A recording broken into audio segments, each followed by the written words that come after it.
Isang pinagpalang araw sa inyong lahat. Tayo po'y magninilay sa salita ng Diyos, ang pinagmumulan ng awa at tawa ng ating buhay, ang salitawa.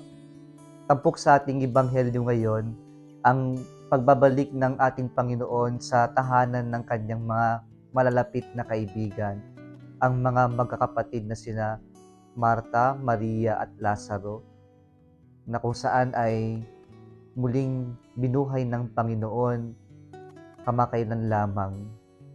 At dito po sa tahanan ng mga kaibigan ng Panginoon ay sila po ay nagsalo-salo, sila ay tila na talagang nag-bonding po sila. At kung ating babalikan ang ebanghelyo ay nagbibigay ng mga hudyat na palapit na ang pag-aalay ng buhay ng Panginoon para sa ating lahat. Ang una pong detalye ay sinabi dito sa Ebanghelyo ni San Juan na 6 na araw bago ang Pasko, ang Passover Festival. At ito'y hudyat na alam natin yung date na malapit na talaga yung pagpapakasakit at kamatayan ng ating Panginoong Hesukristo. At dito rin po sa ating Ebanghelyo, sa tahanan ng mga magkakapatid, si Maria ay kanyang hinugasan ang mga paa ng Panginoon.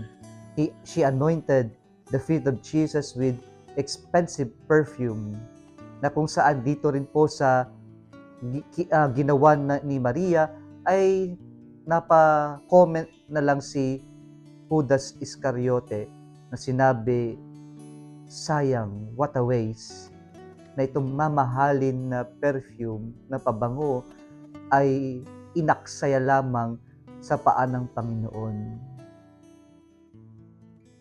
Ito'y hudyat din, mga kapatid, na kapag po kasi may patay, ay yung kanilang kultura ay yung parang ina-anoint nila. So ito'y hudyat din ng nalalapit na kamatayan ng ating Panginoon. Pero dito po sa ating ebanghelyo ngayon, makikita natin na yung paghuhugas ng mamahaling pabango ni Maria ay simbolo hindi lamang ng nalalapit na kamatayan ng Panginoon, kundi ng malalim niyang pagmamahal sa Panginoon. Pagmamahal bilang kaibigan, pagmamahal na ito'y pinapakita o isang hudyat na ito lamang yung kaya nating maibigay, ang mahalin ng Diyos, sapagkat sobra-sobra niya tayong minahal.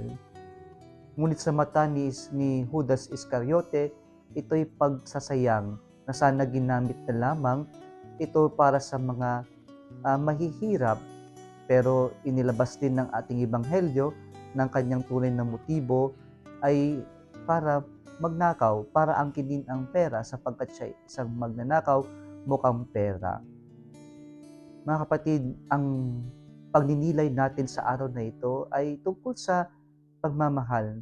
Pagmamahal na ipinakita ni Maria, na kung saan dito natin makikita na si Maria kapag nagmamahal ay focus sa Panginoon. Ganon tayo, mga kapatid. Kung tunay tayo nagmamahal, ay dapat nakafocus tayo sa mga taong mahal natin o sa mga bagay-bagay na mahal natin. Hindi pwedeng kalat-kalat, hindi pwedeng yung pagmamahal natin ay paiba-iba. Kundi dapat kung nagmamahal tayo ng tunay, nakafocus. Alam natin yung priorities natin kung tayo ay tunay na nagmamahal. Ang huli, mga kapatid, para kay Judas Iscariote, yung ginawa ni Maria ay pag-aaksaya. Pero sa mata ng Diyos, kanyang pinuri na hindi ito pag-aaksaya, kundi pagmamahal. Mga kapatid, sa tunay na magmamahal, wala pong pag-aaksayang nangyayari. Wala pong nasasayang sa tunay na pag-ibig. Wala pong nasasayang sa pag-ibig na nagsasakripisyo para sa taong mahal niya. Hindi man ito masuklian, ngunit yung pag-ibig na yan ay nananatili. Hindi yan nasasayang. Hindi yan para bang itinapon na lamang. may bunga at may bunga ang pag-ibig na tunay, ang pag-ibig na nagsasakripisyo.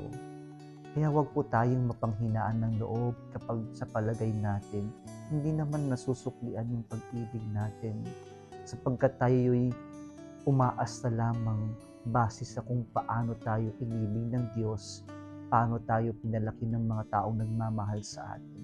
At ibinabahagi lang natin yung pag-ibig na naranasan natin, yung pag-ibig na tunay, yung pag-ibig na nagsasakripisyo.